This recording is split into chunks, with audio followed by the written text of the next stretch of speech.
Chapter 19 of Son of Tarzan. This LibriVox is in the public domain. Son of Tarzan by Edgar Rice Burroughs. Chapter 19. Behind them Korak emerged from the jungle and recovered his spear from Numa's side. He still was smiling. He had enjoyed the spectacle exceedingly. There was one thing that troubled him: the agility with which the she had clambered from her pony's back into the safety of the tree above her. That was more like Mangani, more like his lost Meriem. He sighed. His lost Meriem, his little dead Meriem. He wondered if this she-stranger resembled his Meriem in other ways. A great longing to see her overwhelmed him. He looked after the three figures moving steadily across the plain. He wondered where might lie their destination. A desire to follow them came over him, but he only stood there watching until they had disappeared in the distance. The sight of the civilized girl and the dapper khaki-clad Englishman had aroused in Korak memories long dormant. Once he had dreamed of returning to the world of such as these, but with the death of Meriem, hope and ambition seemed to have deserted him. He cared now only to pass the remainder of his life in solitude, as far from man as possible. With a sigh he turned slowly back into the jungle. Tantor, nervous by nature, had been far from reassured by close proximity to the three strange whites, and with the report of Hanson's rifle had turned and ambled away at his long, swinging shuffle. He was nowhere in sight when Korak returned to look for him. The ape-man, however, was little concerned by the absence of his friend. Tantor had a habit of wandering off unexpectedly. For a month they might not see one another, for Korak seldom took the trouble to follow the great pachyderm, nor did he upon this occasion. Instead, he found a comfortable perch in a large tree and was soon asleep. At the bungalow, Bwana had met the returning adventurers on the veranda. In a moment of wakefulness he had heard the report of Hanson's rifle far out across the plain, and wondered what it might mean. Presently it had occurred to him that the man whom he considered in the light of a guest might have met with an accident on his way back to camp. So he had arisen and gone to his foreman's quarters, where he had learned that Hanson had been there earlier in the evening, but had departed several hours before. Returning from the foreman's quarters, Bwana had noticed that the corral gate was open, and further investigation revealed the fact that Meriem's pony was gone, and also the one most often used by Baynes. Instantly Bwana assumed that the shot had been fired by Honorable Morrison, and had again aroused his foreman, and was making preparations to set forth in investigation, when he had seen the party approaching across the plain. Explanation on the part of the Englishman met a rather chilly reception from his host. Meriem was silent. She saw that Bwana was angry with her. It was the first time, and she was heartbroken. "Go to your room, Meriem," he said. "And Baynes, if you will step into my study, I'd like to have a word with you in a moment." He stepped toward Hanson as the others turned to obey him. There was something about Bwana, even in his gentlest moods, that commanded instant obedience. "How did you happen to be with them, Hanson?" he asked. "I'd been sitting in the garden," replied the trader, "after leaving Jervis's quarters. I have a habit of doing that, as your lady probably knows. Tonight I fell asleep behind a bush, and was awakened by them two spooning. I couldn't hear what they said, but presently Baynes brings two ponies, and they ride off. I didn't like to interfere, for it wasn't any of my business, but I knew they hadn't ought to be riding about that time of night, leastways not the girl. It wasn't right, and it wasn't safe. So I follows them, and it's just as well as I did. Baynes was getting away from the lion as fast as he could, leaving the girl to take care of herself, when I got a lucky shot into the beast's shoulder that fixed him." Hanson paused. Both men were silent for a time. Presently the trader coughed, in an embarrassed manner, as though there was something on his mind he felt in duty bound to say but hated to. "What is it, Hanson?" asked Bwana. You were about to say something, weren't you?" "Well, you see, it's like this," ventured Hansen. "Bein' around here evenings a good deal, I have seen them two together a lot, and beggin' your pardon, sir, but I don't think Mr. Baynes means the girl any good. I've overheard enough to make me think he's tryin' to get her to run off with him." Hansen, to fit his own ends, hit nearer the truth than he knew. He was afraid that Baynes would interfere with his own plans, and he had hit upon a scheme to both utilize the young Englishman and get rid of him at the same time. "And I thought," continued the trader, "that inasmuch as I am about due to move you might like to suggest to Mr. Baynes that he go with me. I'd be willin' to take him north to the caravan trails as a favor to you, sir." Bwana stood in deep thought for a moment. Presently he looked up. "Of course, Hansen, Mr. Baynes is my guest," he said, a grim twinkle in his eye. "Really, I cannot accuse him of planning to run away with Meriem on the evidence that we have, and as he is my guest I should hate to be so discourteous as to ask him to leave. But if I recall his words correctly, it seems to me that he has spoken of returning home, and I am sure that nothing would delight him more than going north with you. You say you start tomorrow? I think Mr. Baynes will accompany you. Drop over in the morning, if you please. And now, good night, and thank you for keeping a watchful eye on Meriem." Hansen hid a grin as he turned and sought his saddle. Bwana stepped from the veranda to his study, where he found the Hon. Morison pacing back and forth, evidently very ill at ease. "Baynes," said Bwana, coming directly to the point, "Hansen is leaving for the north tomorrow. He has taken a great fancy to you, and just asked me to say to you that he'd be glad to have you accompany him. Good night, Baynes." At Bwana's suggestion Meriem kept to her room the following morning until after the Hon. Morison Baynes had departed. Hansen had come for him early. In fact, he had remained all night with the foreman Jervis, that they might get an early start. The farewell exchanges between the Hon. Morison and his host were of the most formal type, and when at last the guest rode away, Bwana breathed a sigh of relief. It had been an unpleasant duty, and he was glad that it was over, but he did not regret his action.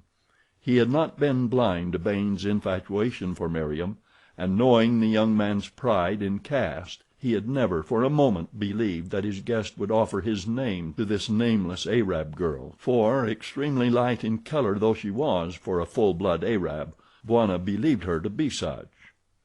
He did not mention the subject again to Meriem, and in this he made a mistake, for the young girl, realizing the debt of gratitude she owed Bwana and My Dear, was both proud and sensitive, so that Bwana's action in sending Baynes away and giving her no opportunity to explain or defend hurt and mortified her.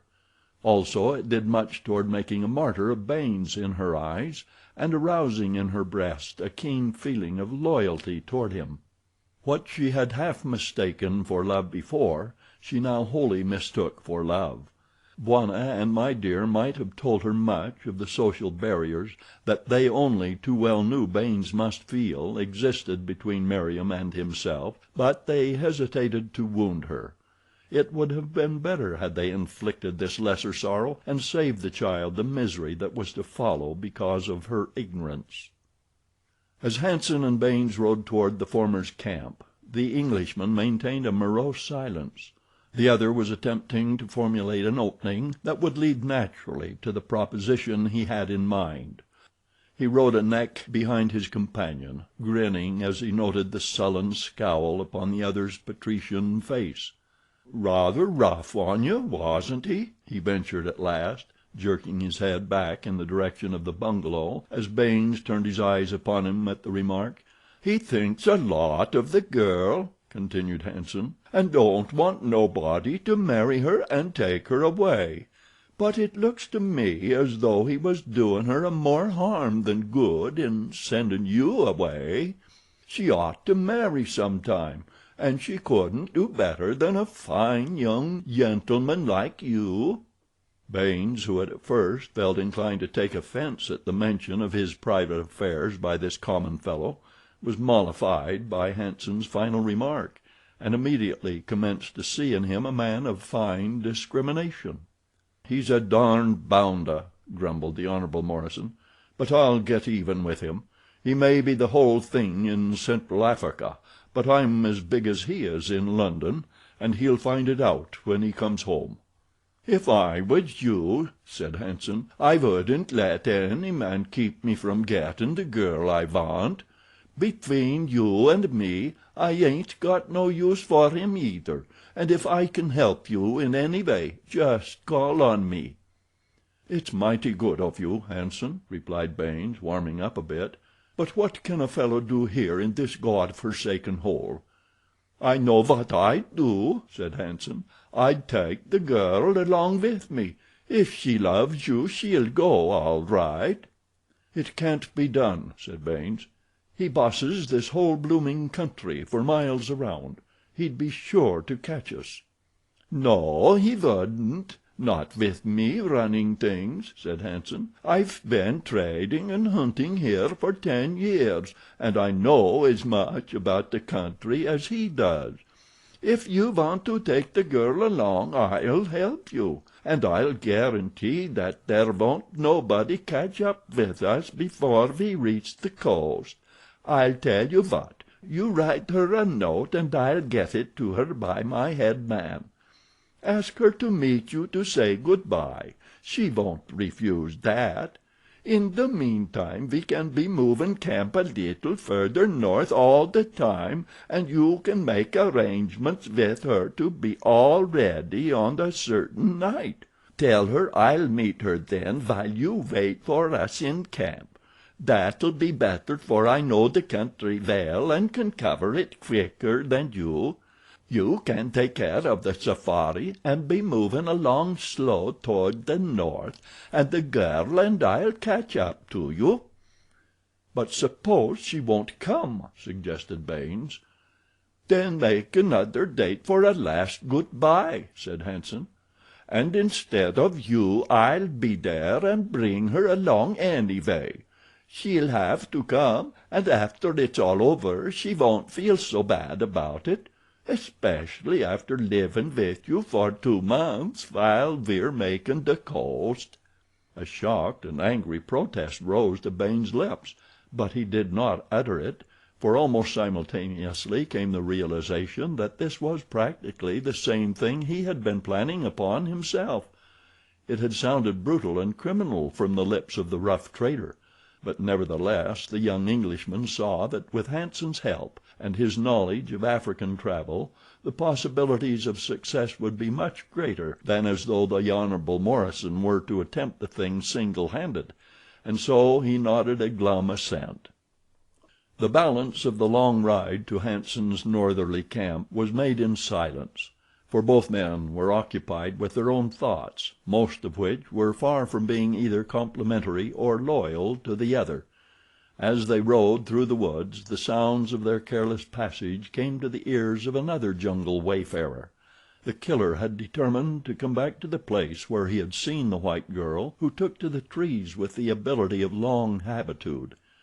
There was a compelling something in the recollection of her that drew him irresistibly toward her.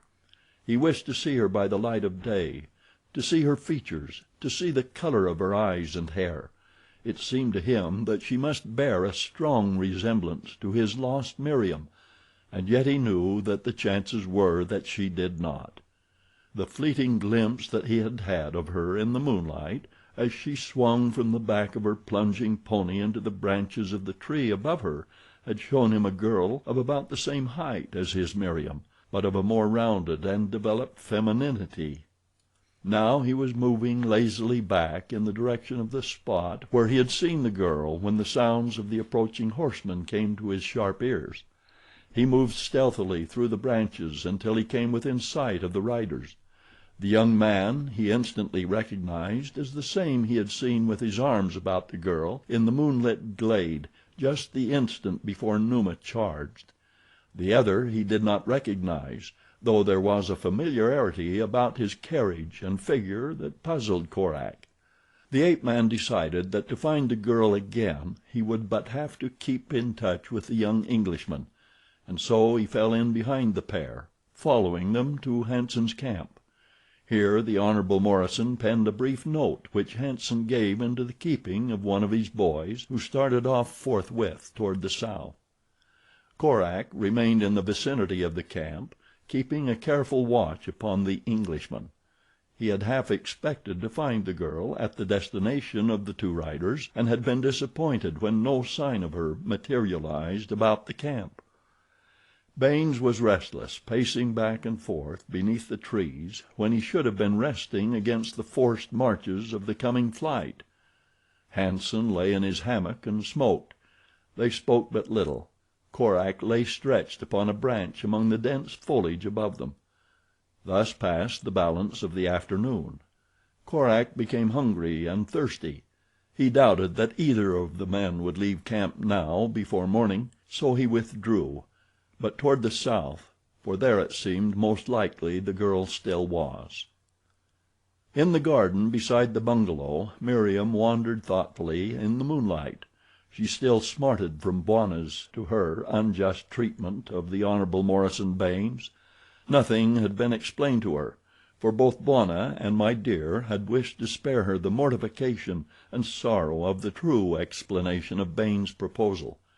They knew, as Meriem did not, that the man had no intention of marrying her, else he would have come directly to Bwana, knowing full well that no objection would be interposed if Meriem really cared for him. Meriem loved them both and was grateful to them for all that they had done for her. But deep in her little heart surged the savage love of liberty that her years of untrammeled freedom in the jungle had made part and parcel of her being. Now, for the first time since she had come to them, Meriem felt like a prisoner in the bungalow of Bwana and My Dear. Like a caged tigress the girl paced the length of the enclosure. Once she paused near the outer fence, her head upon one side, listening. What was it she had heard? The pad of naked human feet just beyond the garden. She listened for a moment. The sound was not repeated. Then she resumed her restless walking. Down to the opposite end of the garden she passed, turned, and retraced her steps toward the upper end. Upon the sward near the bushes that hid the fence, full in the glare of the moonlight, lay a white envelope that had not been there when she had turned almost upon the very spot a moment before. Meriem stopped short in her tracks, listening again, and sniffing, more than ever the tigress, alert, ready. Beyond the bushes a naked black runner squatted, peering through the foliage. He saw her take a step closer to the letter. She had seen it. He rose quietly, and following the shadows of the bushes that ran down to the corral, was soon gone from sight. Meriem's trained ears heard his every move. She made no attempt to seek closer knowledge of his identity. Already she had guessed that he was a messenger from the Honorable Morison. She stooped and picked up the envelope. Tearing it open, she easily read the contents by the moon's brilliant light. It was, as she had guessed, from Baynes. "I cannot go without seeing you again," it read. "Come to the clearing early tomorrow morning and say good-bye to me. Come alone." There was a little more, words that made her heart beat faster and a happy flush mount her cheek. End of chapter 19.